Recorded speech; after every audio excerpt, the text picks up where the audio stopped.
All right. Are you framing? Yeah, I already framed. Oh, you already framed. What's up, guys? I'm Jacob. This is the Preppers Bunker Outdoors. Channel's funded through sales on my website, beachandtactical.com. I make tactical, practical gear, slings, pouches, fire kits, etc. And we also break stuff. We break stuff, and I'm going to have links in the description box below. I do Patreon, and I'm brand ambassador for Grunt Style.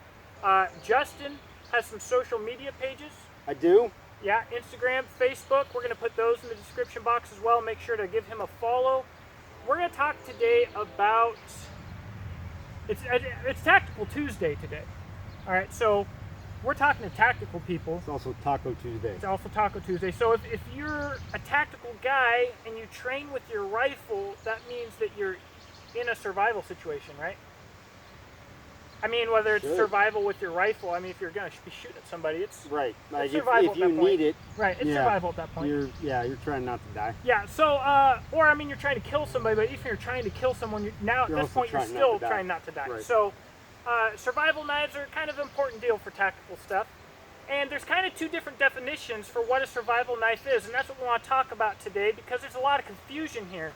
Because survival knife has become a marketing term, and it's become a 5-inch bladed Bowie knife with a, this is my favorite, blood groove. Hell yeah. Anyways. And you got to have the compass on the end. The compass, the whole handle. So, thanks Rambo and Tops. And the saw. Yeah. So, a survival knife, kind of like a fighting gun, is what you would pick before you go into a survival situation. So for me, that means a Hungless 2 BK9, something that size or larger. Even if you carry an axe, I believe that every tool should be a one-tool option. So your axe handle can break, and maybe you need a bigger knife to hew a large piece of wood to start working on a new handle, right? Whatever the case may be, you want stuff to overlap. All right, so if I'm going to pick a survival knife, it's going to be a Hungless 2 or larger. And one way I like to think of this, let's say that I'm going to meet Justin, and he's a Hatfield, and I'm a McCoy, okay? I don't like you. Yeah. Am I going to take my pocket .22 revolver? No, I'm going to take a freaking rifle, right? Because I know that this is going to happen. Same thing with a survival knife. If I know the survival situation is going to happen, if this tool is defined by survival, it needs to be a competent blade. And then the other side of it is more like concealed carry. Okay, I'm a Hatfield and he's a McCoy, but I don't know if I'm going to meet him today or not, but I'm going to carry a fighting firearm every single day, like my Glock, because it makes sense while being practical for everyday life. With the blade side of that, whether it's a bushcraft knife or whatever knife you have on you when you find yourself in a survival situation is going to be the knife you have. So for me, that's going to be an SECR 2.5 right now and a YOLO Hawk custom Kydex sheath with a ferro rod. Not ideal for a survival knife, but what I'm trying to say here is when you go out on a hike or any of these situations where you could potentially find yourself in a survival situation, if you're only carrying one blade, that blade will be your survival knife, and like with your concealed carry pistol, it would be prudent to think about what that means for you beforehand. Right. So, right. And if your survival knife is in a glass case at your house that says break in case of survival emergency, it's not a survival knife. It's just a knife in your house. It's a decoration. In a glass case. Yeah, it's a decoration. Right. You know, so I completely agree. We've talked about this many times, but I think that there's either one or two schools of thought. Either that you are going to make that knife your literal everyday carry, you're carrying around with you every day, and then if you happen to get in a survival situation, that's the knife you have on. It doesn't matter whether that's a pocket knife, but it's at least something that you have on you that has a blade and a handle. Whereas if you're going to go out and spend the money and look for a actual survival knife, well then you don't necessarily. I don't know that you necessarily have to carry that around with you every day. It might look a little funny, carrying this 9-inch, knife or something around with you at the bank. But I do think that you have to look at your life, and any time that you are in a situation to where your risk of being in an emergency situation or a survival situation is increased, then you should probably have that knife on you, and you should probably really look into why am I choosing this knife as a survival knife versus this knife that may be better for like bushcraft stuff or wood whittling or throwing into trees or skinning game or whatever it is. So there's a huge distinction for those things, I think. Right, so to build on that, in my everyday life I carry this little Essie, right? And if I have to use it in a typical survival situation, I'll be better off than a lot of people, but I'm going to be wanting something a little bit larger, okay? Now, if I'm going to go on a hike,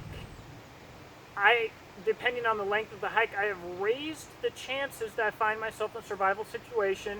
I trip and break my leg, thunderstorm rolls in, who knows what the case may be. You get lost. Now I'm looking at a possible survival knife, okay? And here's where maybe that bushcraft knife isn't the knife I should take. And I'm going to talk later about the difference between a bushcraft knife and a survival knife. But the K-Bar or the MSK1, right now at this point you're looking at, should I carry this hollow ground D2 $500 knife or this K-Bar with a rat tail tang and a 90-degree edge where the tang meets the blade, or should I carry a full tang knife where if this hike goes bad, the one tool that I really have is going to make sense. And then the next level above that is I am going to go out with minimal gear and I'm going to swim through this river and I'm going to actually test myself.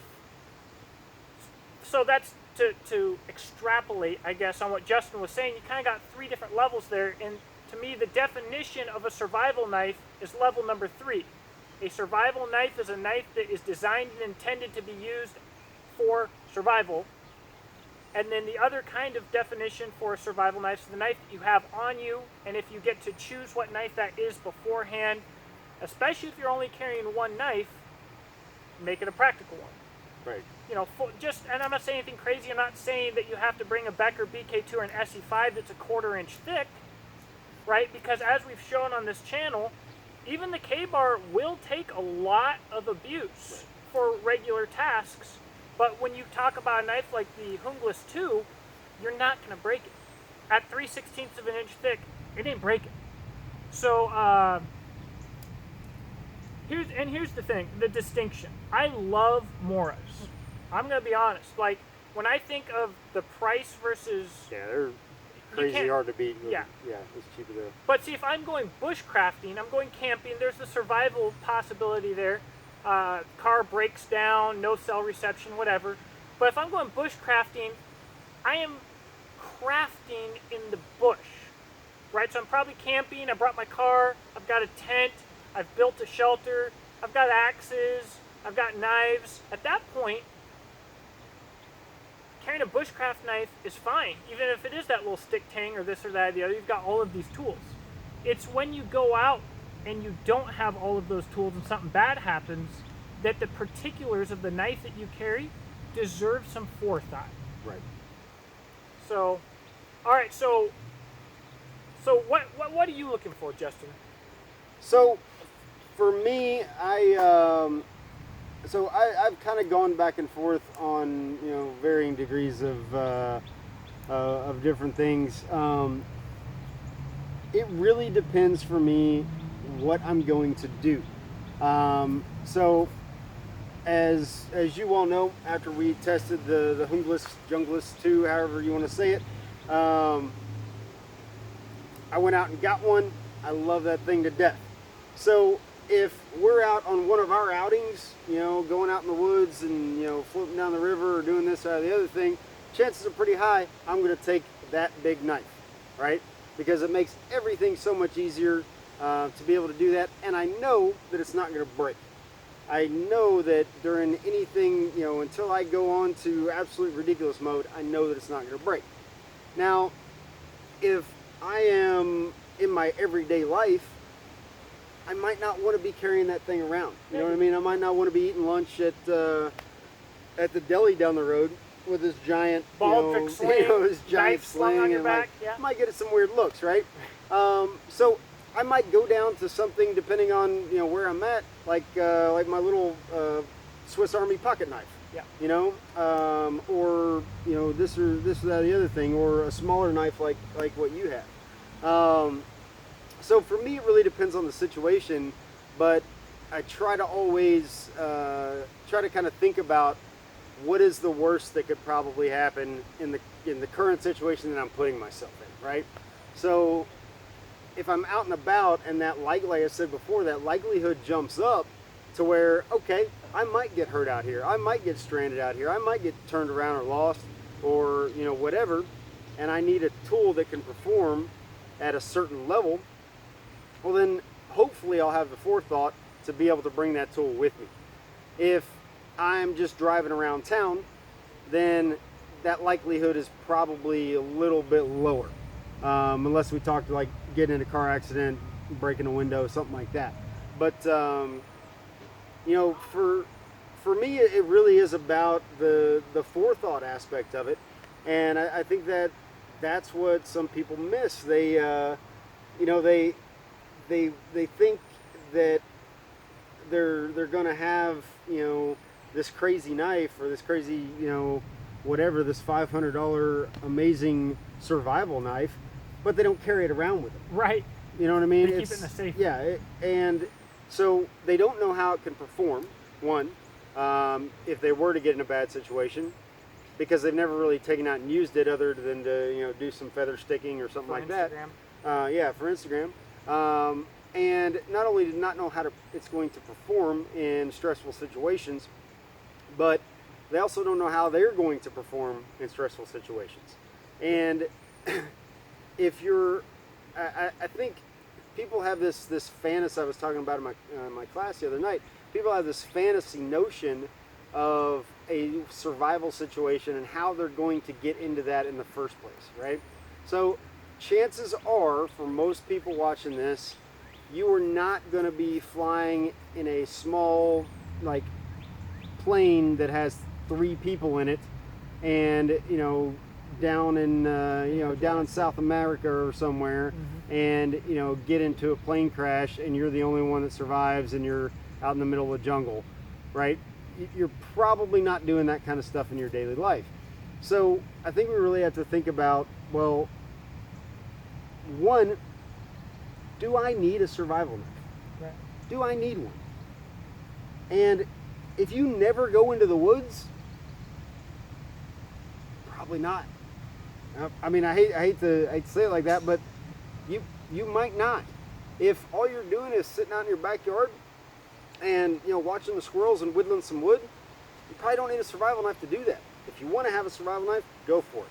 But something like a Mora, or like knives specifically for wood carving, would probably be a better choice.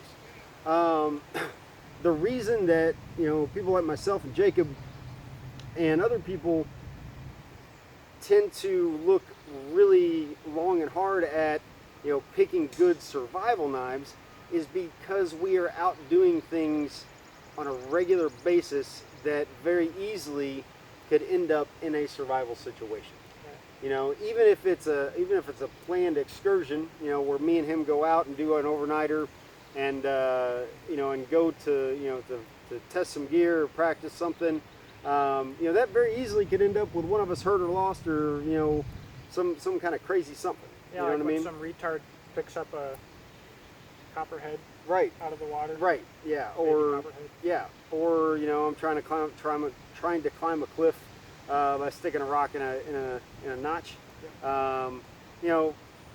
We just did a video about the first episode of Alone Season 5, in which an expert, I don't call too many people an expert, but I would call Carly an expert survivalist, was taken out of the game by a small fish hook. You know what I mean? So the that stuff can happen. You know what I mean? Your normal little daily outing, a slip or a fall or, you know, one little mistake or one little, you know, thing could happen, and you're very easily in a no crap survival situation. So I think that's why it's important to really evaluate why you have what you have. Well, and the problem is, I talked in that video about the Dunning-Kruger effect, and the less you know, the more you think you know. If your whole concept of survival is based on bushcraft, you know, and you use a Swiss Army knife, which the Swiss Army knife might be the most iconic survival knife there's ever been, because if you think about the last group of survivors we had in America, it was vagabonds and stuff. When you think of a vagabond, what do you think? They have a little bit of gear, and one of them's always a Swiss Army knife, Right. because the most important tool on that thing was probably a can opener. Right. Right? But when your experience is only the Mora or the Swiss Army knife, and you can do all of these bushcrafty things, but then you realize you're trapped in your car and you just rolled it off a cliff because you're driving to your bushcraft spot and you fell asleep, or you're drunk, prying something is not even an option. Right. Like your survival knife is not being used in your idea of what survival is. Right. Survival is not making baskets. Right. So It's not. there's this whole like bushcraft versus survival, and people are talking about, well, I think a survival knife should be a Kephart spear point with a 4-inch blade made by, I don't even remember what they are anymore, Fiddleback Forge. But they don't realize that the reality of survival is almost never bushcraft. It's almost never any of that. And If you're doing it right, you shouldn't have time to really bushcraft. Like you're trying not to die. Right. Like it is very simply not dying. Right. So it is taking what is going to kill me first in this situation, dealing with that, and then once that's dealt with, figure out the next thing that has the highest likelihood that is going to kill you next. Right. Right? And dealing with that. And then the whole while, you're trying to either get rescued, get back home, get yourself out of that situation to begin with, and go home and eat tacos. It's Right. Taco Tuesday, Right. right? Do you see how I tied all that together? Never mind. But yeah, so bushcraft is done on purpose. Right. Survival is not. It's Right. it's the worst case scenario, and dealing with those worst case scenarios and trying to get out of them. Well, so I didn't want to talk too long on all this. We'll try and wrap this up, but real quick Probably before we 45 do, minutes right now. yeah, the biggest thing that probably that I always hear, and Justin probably always hears too, is bring an axe. An axe is better for that. I love to just carry. I carry a chainsaw around with me in the woods most of the time, Yeah. and an So- axe and a split maul. It's kind of like that. The Etsy Hunglis too. Like Yeah, you can why you have split that that, as yeah. your survival knife, but if you never go to the woods and you're in the city and you never bring the Hunglis too, then it's not a survival knife for you. So all of these people are like, oh, you should use an axe. Well, you know, I've been on a couple of these people's Instagrams, and I've seen them hiking with no axe in sight. So I don't really understand where that whole segment of this whole genre and community comes from. It's incredible. It's like a cult. And I'm an axe guy. Look, I'm wearing an axe hat right now. I'm an axe guy, but there's this like cultish devotion that is blowing my mind. So. Well, I think in a lot of people's minds, it is very, very simply that you should have the right tool for the job, Right. which I completely agree with in normal life. Right. And this is the thing that a lot of people I don't think understand about a survival situation is there is no right tool for the job. There's the only tool you have. The only right tool for the job is in between your ears and behind your eyeballs. Well, hopefully it's the right tool. Hopefully it's the right tool for the job. But it is being able to take something and use it to keep yourself alive. Every tool, everything that you find in a survival situation should be geared for that. And that is the huge difference. So it's not okay, well, this is the right tool for the job of survival. That doesn't exist. It's how can I take and maximize this tool that I happen to have access to? How can I maximize its use in this horrible situation that I'm in? Well, because the right tool for survival would be my car, my house, my air conditioning, Right. my Wi-Fi, my Right. fridge. That makes survival way easier. That's my ideal survival tools, Pizza. right? That's what helps me to survive every day. Right. But in a survival situation, You don't have that stuff. I don't have all that stuff, right? So it's the same concept.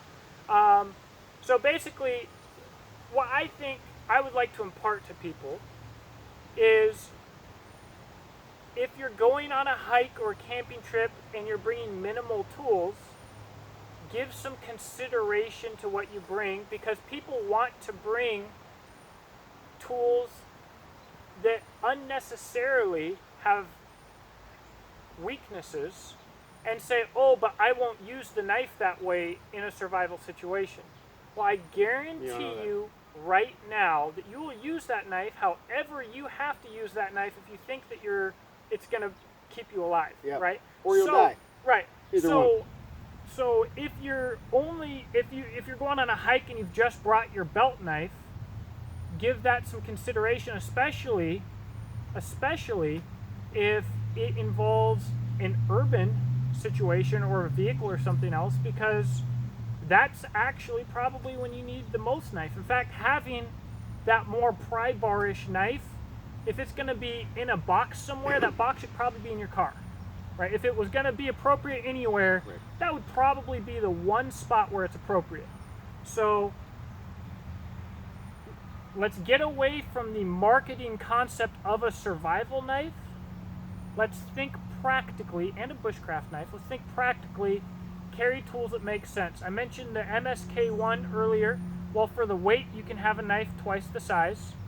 Same thing with the tracker. And I mentioned the K-bar earlier. Well, if you want a fighting knife that you can also use for some degree of utility, you can do that with half the weight. Or if you want a survival knife, you can do it with the same amount of weight and twice the capability and strength. So there's no winning situation for a K-bar except for in your collection. So think about that before that's the main knife you strap on your side. And what's really sad to me when I talk about this is the vets who are like, I carried one for 20 years and now my son carries it. Well, that's stupid. I'm sorry. I really wish that you would give this more thought and, Yeah, there Not should be not opposed, be but- there should not be nostalgia when it comes to practice. like when it comes to practicality. 'Cause that's how you wind up in really bad situations. But yeah, so normally I'll give him a shout out, but normally like this is the part of a YouTube video or like throughout it where we would throw up a bunch of gimmicky ads for our new survival knife that we just created. But we didn't. We didn't do that because we don't have a survival knife. Well, he's got some stuff coming out. But as he said before in the first part of this video and pretty much every video, YouTube doesn't pay him. Right. The only reason he does it is because he cares. And then on the other side of that is that all the gear and everything that gets used to film these videos so that you guys can learn stuff is funded through his other venture, Beach and Tactical. So if you don't own anything Beach and Tactical and you've watched every video that Jacob has came out with, shame on you. Shame on you. Buy a koozie or something. I don't even think he sells koozie, but buy a koozie. Right. We need to get some koozies made. That's a good idea. I'm looking at some stuff. I appreciate you guys. And I like doing videos like this, just challenging you to think. And if you disagree, that's fine. People, for some reason, don't understand when their disagreement equals you're a dumbass. When they get It's like 90% of what when, my disagreements. when I kick them from the channel because they're not worth my time. You didn't disagree with me. You're just a retard. Okay, so I do appreciate people who disagree with me, and I would love to have a discussion with you. But if your disagreement is you're wrong and I think you're dumb and that's it, then you're not worth my time. Not So, really giving a lot of so I time. wanted to clarify that just because someone was confused just recently, like, oh, I thought you liked people disagreeing with you on your channel. Yeah, I do. I You just, didn't actually say anything. if you're just a moron, you're not worth my time because I hardly have time for this anyways. Tell us what your favorite survival knife is in the comments, or call Jacob a dumbass in the comments. Don't call me a dumbass in the comments, because I will go through the internet and fight you. Yes. That's not a real thing. But no, give us some comments. I'll try to chime in on as well. And let's talk about it. If you think your K-Bar is the greatest survival knife ever, let's talk about it. Or your tracker. Or you don't. No, let's not talk about that. Let's not- Thanks for watching, guys. I look forward to talking to you. Have a good day. That Bushcraft USA forum has an entire